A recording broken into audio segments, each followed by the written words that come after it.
Hello everyone and welcome back to my channel. In today's video I've bought a paper chromatography.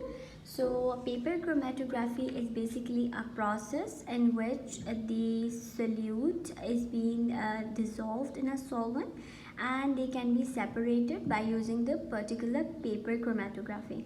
So chromatography works because the dissolved substances, just like the solute, have different size particles which travel at different speed.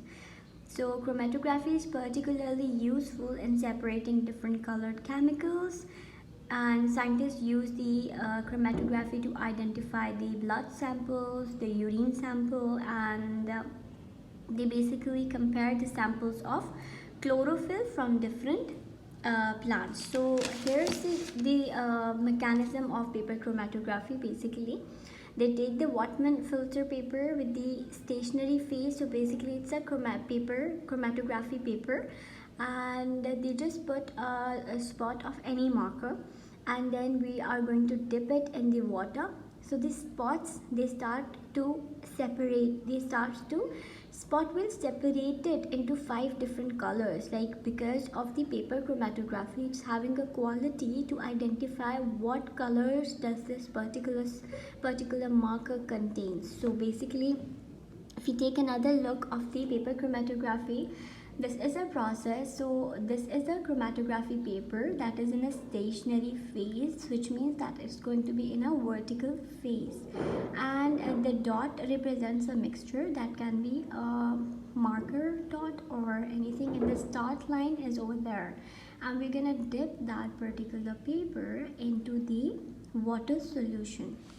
So this is the normal phase of we can also use this technique. These two are the similar ones, but we just put a baseline and water is there, and we put the dot so that we get to know that what colors does the particular marker. For example, this marker that we have, so we take the paper chromatography paper, a cardboard, and we will just put the dot on the particular chromatography paper, and we'll get to know that what is in the that particular marker, what solvents are there. So mainly why this paper chromatography process is used is because so that we determine the purity of various pharmaceutical products, to study the process of fermentation like the anaerobic respiration and all.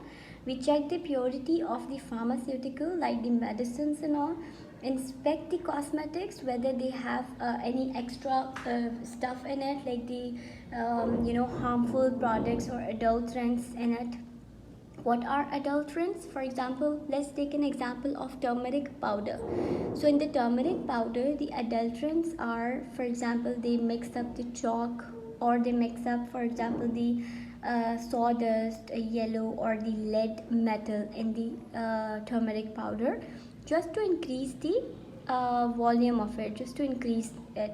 So basically it causes cancer and stomach disorders. Just like that, we check the turmeric adulterants with the help of the paper chromatography. We also detect the contaminant drinks, and we also examine the reactions mixtures in the biochemical laboratory. So these are the things that were used in the paper chromatography, and this is the process of paper chromatography. So basically there is a second method as well for paper chromatography. A second method, it uses a rectangle of filter paper. A pencil line is drawn to about 1 centimeter from the basically bottom of the paper. The spots of different inks are placed like that. As you guys can see, the spots are being placed along this baseline that we took, and the filter paper is rolled up, put in a beaker containing a small quantity of solvent, that is water. The solvent seeps up the paper, carrying the ink dyes with it. Each different dye will form a band up to a certain point. You can then compare an unknown ink here. Now you can see that in the start it shows up the white, the red color, then it goes to orangish, then bluish, then green to pinkish. So these are the dimensions of the paper chromatography, and that's how we get to know that either the particular substance or the various pharmaceutical product is pure or not. Thank you so much for watching the video. For more videos like that, keep subscribing my channel and don't forget to press the bell icon.